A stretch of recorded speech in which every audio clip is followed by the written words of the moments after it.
So the word metaverse is much bigger than what we think. That's why it's very exciting to have a panel that will discuss this in detail about what to expect and what it is all about. Moderated by Anna Seaman, co-founder, Maro Collective. We will look past the buzzwords and drill into the real-world applications of the metaverse with Anthony Monteard, co-founder Jumy, and Anwaar Almahmeed, CFA, Managing Director of Republic MENA, Amrita Sethi, artist, and Simon Hudson, CEO of Cheeze, all here to discuss a little bit more about this very strange word that we're hearing quite a lot. صحيح، لقد أجبت بالصواب. الكلمة هي metaphors، ولكن في حديث يترأسه أنا سيمن، المؤسسة الشريكة لشركة مورو كولكتيف. سننظر إلى ما وراء الكلمات الطنانة وننتقل إلى تطبيقات العالم الحقيقي للميتافيرس مع أنتوني مونتيرد، الشريك المؤسس لشركة جومي، وأنوار المحيميد، المدير المالي في شركة ريبوبليك في الوطن العربي وأفريقيا، والفنانة أميرتا سيثي، وسيمون هدسون، المدير التنفيذي لشركة تشيز. دعونا نكتشف هذا العالم الجديد معهم.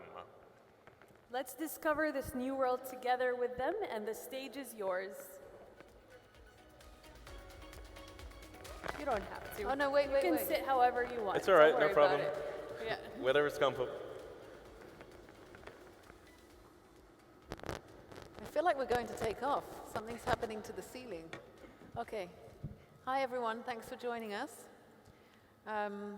Okay. So is everyone going meta about the metaverse? Or does everyone even know what it means? We're here to help you to understand a little bit more about what the metaverse is and how it's affecting or will affect your life. My name is Anna Seaman, as they introduced us. I'm the co-founder of Moro Collective. We are an NFT fine art curatorial platform. I'm joined by, I'm going to start from the far end, Simon Hudson, who's CEO of Cheeze, which is I'll let him explain more, but it's an NFT minting studio specialized in photography. Amrita Sethi, who's a well-established NFT artist, comes probably without introduction to any of those who follow NFT artists in the UAE. Anthony Monteard, who is co-founder of Jumy, an NFT marketplace, and Anwaar Almahmeed, the MD, Managing Director of Republic, who loosely implements blockchain technology across several different industries. I want to talk first of all about the meteoric rise of the metaverse. I mean, many of us had not even heard of the word a few weeks ago. I mean, I don't know who I'm talking to, probably some of you had, but the vast majority of people had not. Now, thanks to Mark Zuckerberg and his social media recent video, a lot of us are hearing this word more and more, but nobody necessarily knows exactly what it is. I mean, a lot of you have probably heard of Fortnite or Minecraft, these games that the kids play, and they are linked via a platform to other people playing all over the world, and this is essentially what the metaverse is. But has any of you heard of Decentralized or cryptovoxels or Somnium or Sandbox? I mean, these are words, hopefully soon they are going to be lingua franca for most people in the room, especially those interested in what the metaverse is. So with no further ado, I would like to I'm going to throw this question to one of you, because I don't think we need all of us to answer it. Can you please describe, Simon, I'm going to pick on you, what is the metaverse? Can you describe it in one line? Hi everyone. What is the metaverse? So the metaverse is a virtual platform, a virtual world where you can go into and you can actually own a piece of it. You mentioned Fortnite, you mentioned Minecraft and all these platforms. Well, these have been very popular for many years. But what happens now with the introduction of the blockchain and tokens like Ethereum and NFTs, you can actually break those parcels in the games up and become a physical owner of those. That becomes valuable because it allows you to trade those assets too. So in years gone by, in say Fortnite, if you wanted to purchase a helmet, a sword, shoes, whatever that might look like, that was just money that went to the company and that got lost. Now you can actually buy those assets as an NFT, and if they go up in value, you're going to be able to sell them, and you kind of become part of a community with those NFTs. Obviously, we've just all become quite familiar with the metaverse because of Facebook and Mr. Zuckerberg changing his company to Meta. I think that's a great thing for the world to understand about the metaverse. It brings it to the forefront of everyone's attention. My mum actually asked me if I worked with Mark Zuckerberg the other day because she said he's called his company the same name as what you do. And I said, well, not really, Mum, but again, my mum asked me about the metaverse, which it's done its job. So, yeah, that's how I would describe the metaverse anyway. Well, thank you for that. I mean, that is really interesting that you brought in your mum, because obviously that shows that it is becoming more and more mainstream. People are hearing about it now. I just want you to talk to us a little bit about what you do at Cheeze and how are you using the metaverse in your industry, your platform? Yeah, sure. So I'm the CEO and founder of a company called Cheeze. We're an NFT photography-focused platform. Our goal is to help photographers bring their imagery and negatives to the blockchain. We're built on the Flow blockchain, which is a different chain to Ethereum and Solana. It's powering NBA, UFC, CNN, a number of other great big brands. Dapper Labs are actually an investor in our company. We have just closed our seed round and we're going to be launching the product in January next year. And the goal is to bring amazing photography, turn them into NFTs, and allow people to purchase them on the blockchain. We're a mobile app, which is quite unique because everything is web-based right now. So we've had a lot of challenges to allow people to use the mobile app. And the cool thing is that you're going to be able to use Apple Pay, Google Pay to actually purchase these NFTs rather than using Ethereum, which has high gas fees, having MetaMasks. So again, bringing my mum back to the conversation, we're designing to reduce the roadblocks and the hurdles to get into this space, because I think that's one of the main challenges right now.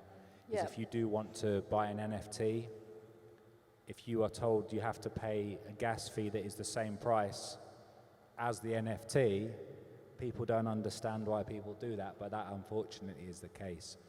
So that's Cheeze, cheeze.com, head over there. Like I say, we launch in January, waitlist is now open, and if any of you are photographers, I'd love to meet you afterwards and talk about your imagery. Okay, thanks, Simon. I mean, there are many different ways in which the metaverse is being used. As you mentioned, obviously, this talk probably particularly will focus on art and NFT art because that's where most of us are aligned, although Anwaar, I know you're going to help us to widen the picture a little bit after in a minute. But I just want to ask Amrita next, actually, because Simon's talking about his mum and basically how things are becoming more mainstream. Sorry to bring your mum back into the conversation. Yeah, she should be here, really. But Amrita, you are somebody who's well versed in NFT art, obviously, and it's changed your career as an artist, I presume. I'd like to ask you about that, first of all, and how, and then maybe you could just explain, first of all, how they've impacted your life as an NFT and how the metaverse in itself as a whole new world is affecting your career as an artist. Yeah, thank you so much, Anna. So, I mean, yeah, absolutely. NFTs have literally changed my life. I went from being a banker to an artist, and then an artist to an NFT artist. And the transition to the NFT artist was one of the biggest things for me because it really symbolized for me what NFT and why NFTs are important. So my style of art is actually called voice note art, and it's a dynamic flow where you combine sound and storytelling. Now, art as we currently know it today hasn't been influenced as much, as I said, I think by the digital age. It's kind of the last one to kind of catch up. And by being able to at the moment, art is normally just like a 2D visual experience. So you look at the art and that's about it. But if you want to hear the story of it, either you have to hear the artist tell the story, but there's nothing more to it. You can't kind of get more immersed and have a different kind of experience. So first of all, NFTs kind of changed it for me because through animation and through augmented reality, I'm able to tell a very different dynamic story, which is actually truer to my art form, so to speak. So that's the first way that it's like really kind of changed my life. But I think also it's symbolic of how NFTs are changing the art world. So, and then we talk about kind of breaking boundaries from, I would say, this physical world into the metaverse. And I think with anything, it's about taking people along that journey. Because as we were just hearing, is that this concept of metaverse is new to people. I recently painted a very large mural at the DIFC, and that's in Dubai. And what this mural does is it kind of merges what I call this kind of hybrid reality between this kind of physical world and, you know, with augmented reality, you're able to go into a different space. So already introducing the concept that you can be in a physical space, but be in a different space is step one. Then when you go into the metaverse, you realize is you're outside, you're in the physical world, but you're in the metaverse, but the experience is real because it's real time. So you are literally walking around in the metaverse. I'm going to come over to your gallery, Cheeze gallery, you're going to come over to my art gallery, and we're going to be able to interact in the metaverse. And the concept is that the experience that you have is as real as if you were physically there. And it's all because it's kind of this interplay on the mind. And it's very interesting because I was just listening to Vision at the Mind Valley. And, you know, I think that, you know, there's sometimes, our minds sometimes don't know the difference between something that can be physically there and something can be virtually there, because your experience can kind of just interplay the two. And I think that's what's really interesting about the metaverse, is that we're able to access multiple dimensions. I think you're broaching some subjects there that could be a bit scary to people, or it's a leap of the mind for some people to understand, like this kind of concept of virtual and real and not real. And I mean, I think that's something we can just delve into a little bit in a minute.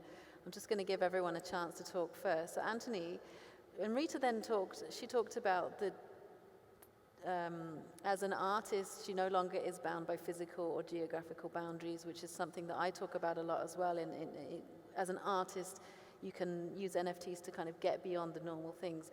Jumy is an NFT marketplace, so I presume the same would be for the same benefits of this lack of physical and geographical boundaries would mean that you can reach people all over the world as well. Can you tell us a little bit about the marketplace of Jumy and how you reach people all over the world? Oh, yes, absolutely, with pleasure. So very glad to be part of this panel talk, first and foremost. And Jumy, we've been developing this premium NFT boutique marketplace for digital art. And I think there are like kind of two things that really define us. I mean, the first one is that we are a fully curated platform. So we only team up with the most creative digital artists, and we do so to essentially guarantee an outstanding quality of content. And number two, I would say, is that we designed the platform in a way to, bring a fully integrated digital art experience.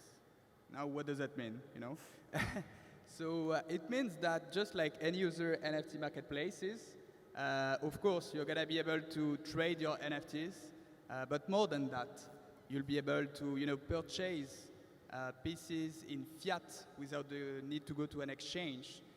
You'll be able to, order physical NFT frames, and I know you're in it, along with your digital piece, and you'll be able to essentially flex your NFTs in the metaverse. So, I mean, just as an example, like we're providing every single user with a virtual gallery, so they can essentially showcase their digital art collection. So that's something that we've been doing, and we've been also working on integrating with multiple metaverse and blockchains as well. and this is going to be happening all in one place, which is Jumy.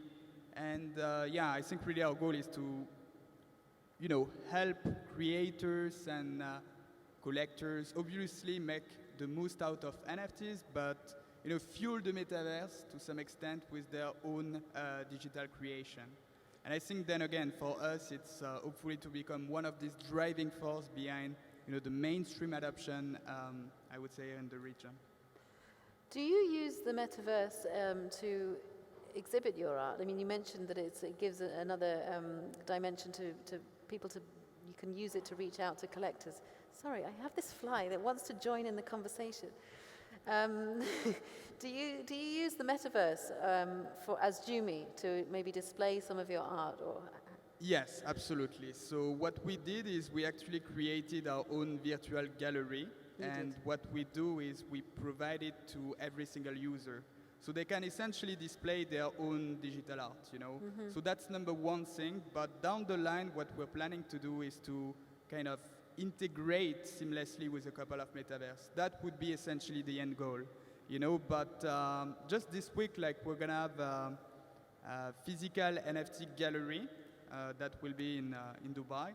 And we essentially replicated this gallery in the metaverse as well. So, this is what we've been trying to do and what we will continue to do because we are big believers in the metaverse. And we think that NFTs and the metaverse and blockchain and crypto is an interconnected world. So, yeah, that's what we believe in. Yep, I think we're all singing from that songbook. I mean, definitely the interconnected world is what I think is so attractive about this whole development.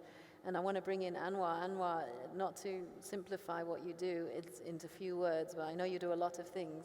The way I introduced you was that you implement blockchain technology across industries. I know you do a lot more than that, but to take for what Anthony was saying about the interconnected world and how the metaverse can really, in fact, all of our speakers are talking about that, me as well, bring people together. I really would like you to talk about, if possible, the way that everyone can understand the metaverse. How is it going to affect their lives? If you can answer that rather broad question. Sure. Yeah, does this work? Yeah. Okay. That's obviously a very big question. It can take days to answer, but I think if we just look at the evolution of the internet from Web 1, where the user was just the consumer of static content, Web 2, which is what dominates our world today, which is the social web, the users became creators, right? But the problem is they didn't own their creations. You had these centralized platforms extracting value from the users. And so what we're seeing now, what you hear a lot about, is Web 3. And Web 3 is all about decentralizing and turning, so what happened is in Web 2, the user was the data. In Web 3, the user owns the data. And it's that ownership that's going to change everything in the way you interact with both the physical and digital worlds. And what Amrita mentioned about that link between physical and digital is really the secret to this. And so this was first introduced, I'd say, if we look at Web3, what's beautiful about Web3 is it's composable. You can build things on top of each other. And so we started, when Bitcoin was introduced to us, building this infrastructure of protocols and consensus mechanisms to create a trustless network for payments. And so we decentralized money. And we needed that to unlock the layer above it, which we're seeing today, which is NFTs, which is decentralizing property. And this could be digital arts, digital collectibles, digital real estate, any sort of property, or even digital rights, right? My right to govern or vote within a virtual network. And so the proliferation of NFTs now, because of the artists and creatives coming into it, is perfect, because that drives the most adoption. You see the artists, creatives, and social media platforms, when they work with NFTs, and I'll describe now how we do that at Republic, they have the largest fan bases and user bases, so they'll drive the most adoption. Now what NFTs and decentralized property does is it unlocks the next layer above that, which is decentralized communities, and which is what you're hearing a lot now, DAOs, decentralized autonomous organizations, basically communities that we built together, a different way to organize humanity, both virtually and physically. And this is kind of what's cool about it. Sometimes people think of NFTs, and I'm not talking about art specifically, but we look at PFPs, like pictures for profile, and all these monkeys and koalas and dogs and cats. And I have 2 cats, by the way, that I want to get rid of, but I mean, there's a lot of people don't understand why are people paying so much money. There's, that's also a loaded question, but it's about what sort of community and access is this NFT giving me? When I support an artist today, and this is both visual arts, music, because now at Republic we did something called SNFTs. We were the first to offer basically security NFTs for music. We had our first drop was Lil Pump and Soulja Boy, so obviously we have to start with hip hop.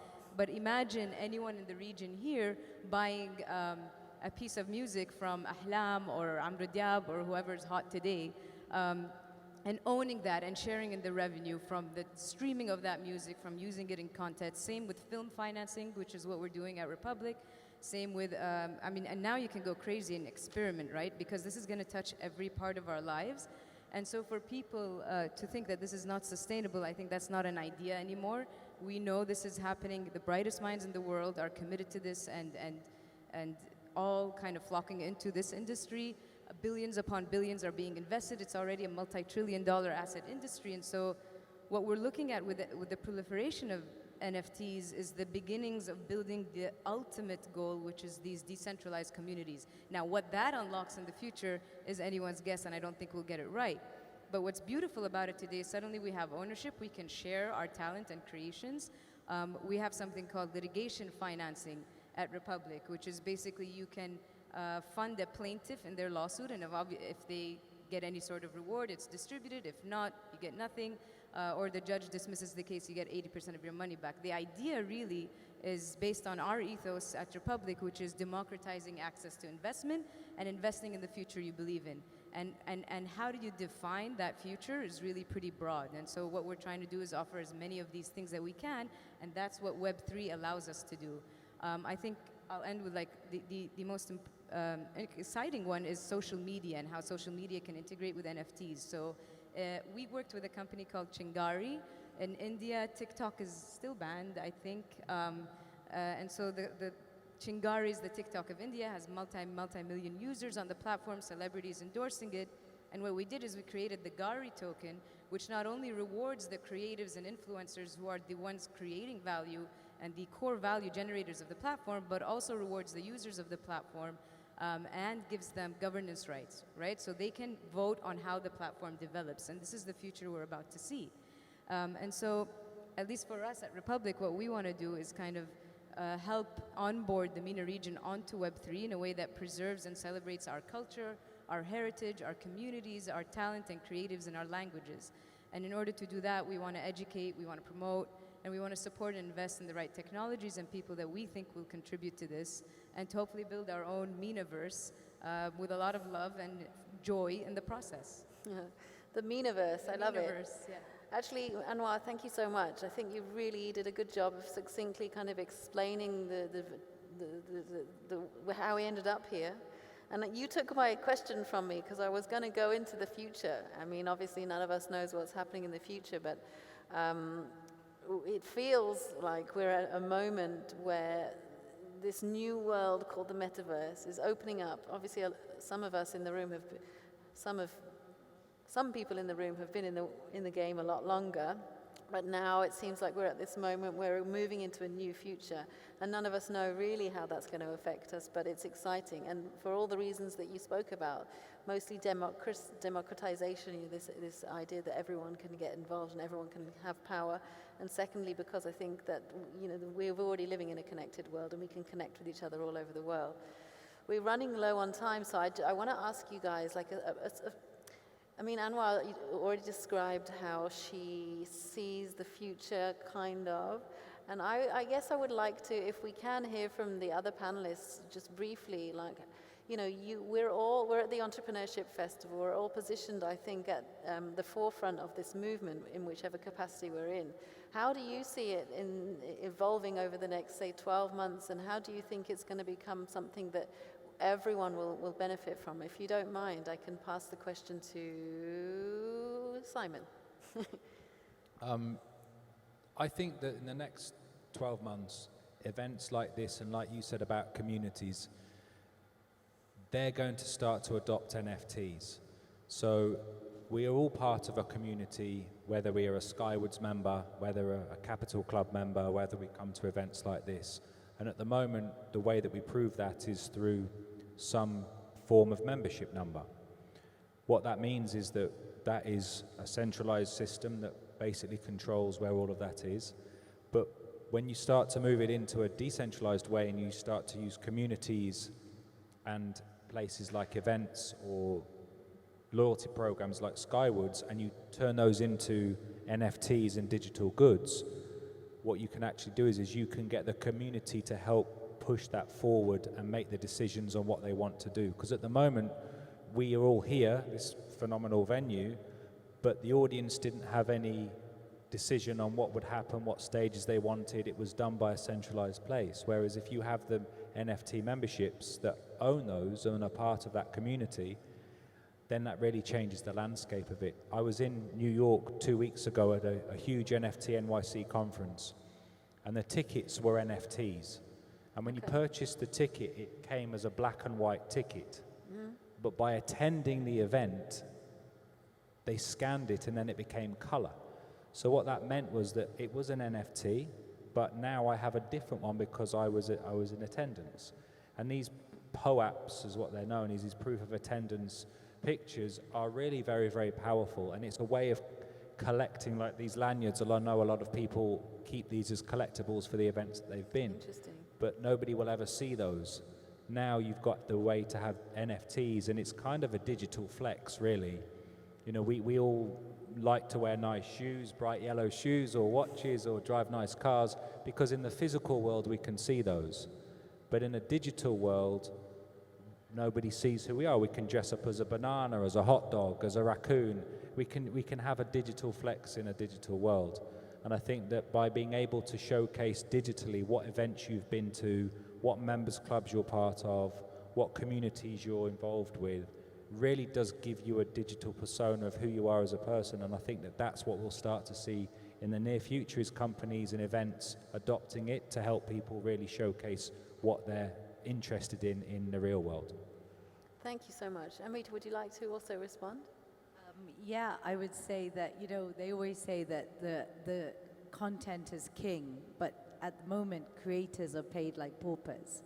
And so I think that, you know, in the future, people turn around and be like, sorry, you just used to post things on Facebook or Instagram, and that was it. You didn't, like, that was like, you just kind of posted it for free. You didn't have what Anwaar was talking about.